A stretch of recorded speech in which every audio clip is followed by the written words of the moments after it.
Alright, so today we're going to answer probably the most asked question on the channel ever in the comments section. And unfortunately, I don't have any particular person to attribute it to because I probably fielded this question 100 times. And that is, what are the education requirements for police officers? Well, there aren't any. Well, that was easy. Put your hands up here on the car. Up on the car. No, don't put them in your pockets. Hands up on the car. There you go. Right there. Now, of course, it's not that easy. If you check any websites, around here we have what's called the Blue Line. It's theblueline.com. They post job listings from police departments. Police departments pay to put job listings on this website. And on there, if you go to the website, you'll see that most places, the requirement is simply that you have a GED. A lot of small departments, they put very minimal requirements. They put like basically the requirements that are required by law as what their minimum requirements are for police officers. You have to be a U.S. citizen. You have to be at least 21 years of age. In most places, you have to have a GED, no felony convictions or convictions involving moral turpitude. Now, that's pretty much everybody who's going to want a job as a police officer to start with. But that's not every agency.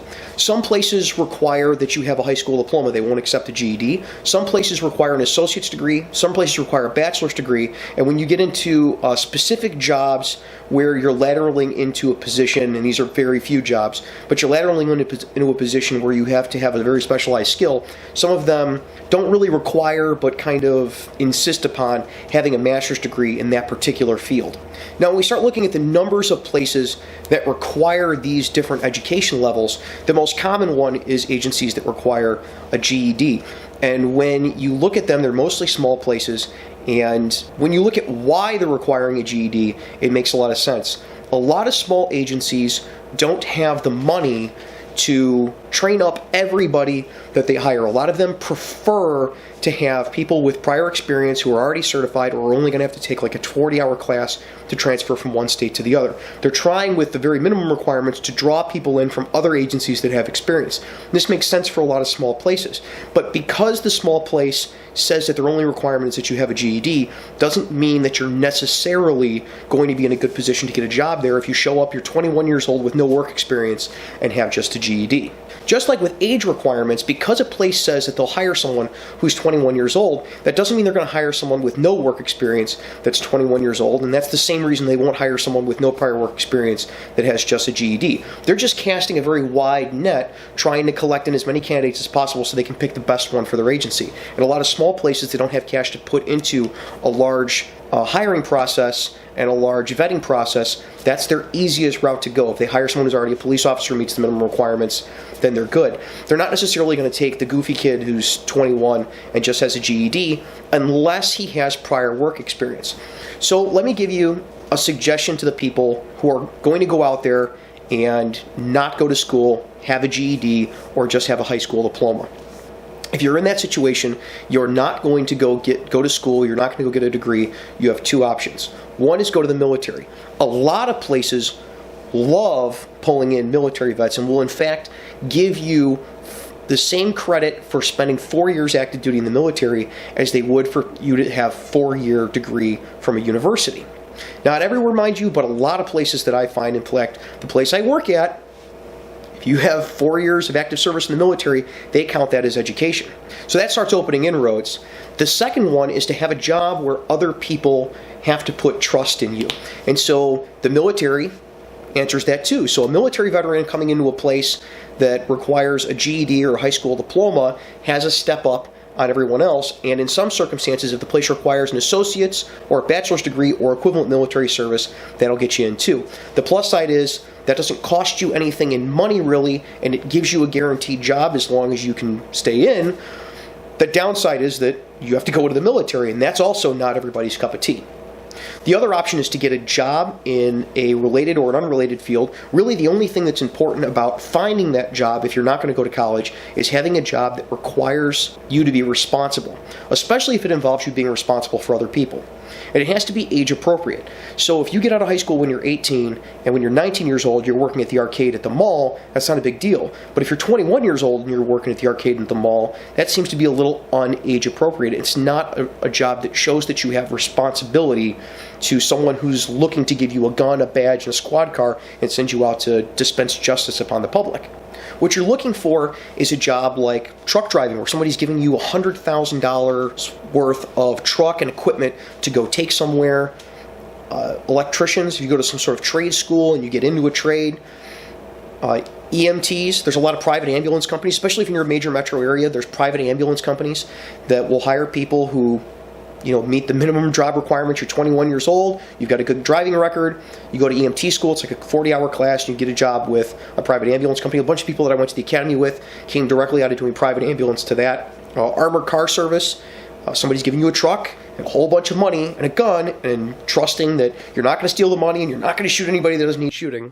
And especially if you get into one of those jobs and you advance and you become a supervisor, or you get put in charge of training or something like that, that looks really good to a police department later on down the road. Of course, this is good advice to you while you're in college too. If you're going to go to school to become a police officer and you're going to have a job while you're in school, it's a good idea to get a job that's age appropriate, that also shows that you have some sort of responsibility. If you can become a part-time supervisor at wherever you're working, that looks really good to a police department. So moving on from there, some places require an associate's degree or require a bachelor's degree. And here's the advice I have for that. If the place that you're going to try to go to, or the area that you're in, requires an associate's or a bachelor's degree, then you either have to get an associate's or a bachelor's degree, or you have to move. Those are kind of your options. But if you're going to go to get an associate's or a bachelor's degree, the best advice that I can give you is to not get a degree.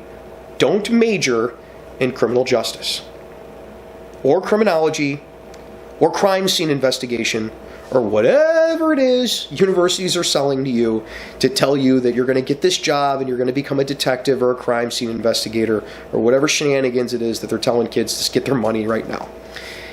If you're going to go to college and you're interested in law enforcement and you want to minor in criminal justice, or you want to minor in criminology or minor in crime scene investigation, then that's great. If you're going to double major and you want to double major in some criminal justice related field and you're going to major in something else also, that's great. But you need to major in something other than criminal justice.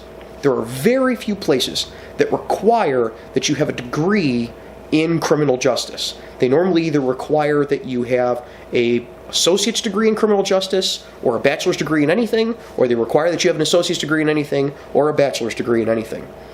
I have only found a couple very select places that say that you have to have a criminology bachelor's degree from such and such type of university. That's not really common.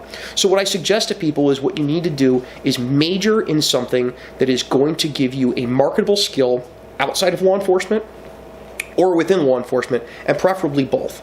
My standout suggestion to people right now is to go to school for accounting. If you go to school for accounting, you have a job that you can do if you get stuck in a wheelchair and you can't be a cop anymore, and you also have a skill that you're going to be able to use in law enforcement. White-collar crime is a big thing right now, and I don't think there's any agencies that would be very fast to turn away someone because they had a degree in accounting.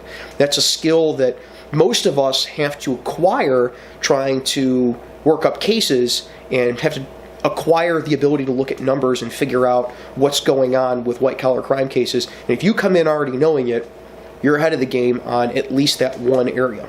Another one that is really good is if you already have a language that you speak pretty well, you can major in a language. Also, you can major in history if you want to learn a lot about the human condition and be able to relate to other people better. You could also major in human resources management, which is what I went to school for, which would help you out with dealing with your bosses and understanding the hiring process and make it easier for you to get jobs later on down the road. But realistically, anything that you get a degree in other than criminal justice is probably going to help you more than getting a criminal justice degree. I know I'm pissing some professors off right now when I'm saying this. So let's break it down for you. All told, do you need a degree to be a police officer? No. Some of the best cops that I've ever worked with, some of the best cops I've ever trained, didn't have a bachelor's degree, or their degree wasn't in criminal justice. Some of the best ones were military intelligence, never went to school. Does a degree open doors for you? A degree opens doors for you. If you have a bachelor's degree, you can work anywhere from the smallest town to the biggest city to federal agencies, and there aren't really going to be any restrictions on the places you can go because of minimum education requirements. But if school isn't for you, there are other things to do. You can get a good job that shows that you're responsible and work for smaller agencies or places that don't care that you don't have a degree, or you can go into military service, which works basically as a degree in a bunch of different places. So it all kind of depends on what you want to do in law enforcement. But when you talk to someone who's a guidance counselor or whose job it is to help you select classes in college, and they tell you you have to have a criminal justice degree or criminology degree in order to be a police officer, they are either ignorant of the facts, or they're lying to you, or they're scamming you, or possibly 2 out of 3.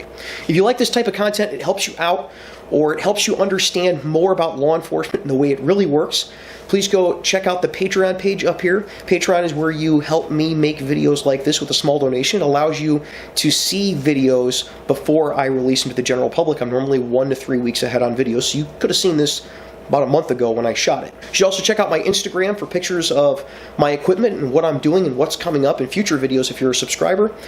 And also, make sure you check out our sponsor, Tier 1 Firearms. The link is down in the description down below. Go check them out and let them know that we sent you. Till next week, you guys be safe and take care of each other. I'd like to thank all the Patreon supporters, and especially the shift supervisor level Patreon supporters that we have listed here. Your contributions are what allows free field training to continue on and become better. Thank you.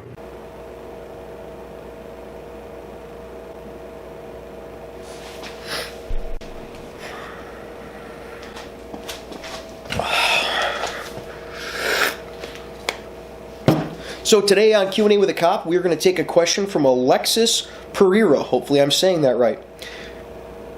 Alexis asks, as a police officer, do certain thoughts come to mind with all the police hate going on? How do you continue to serve the public if they have no problem turning their back on you? Well, Alexis, I can tell you from my experience,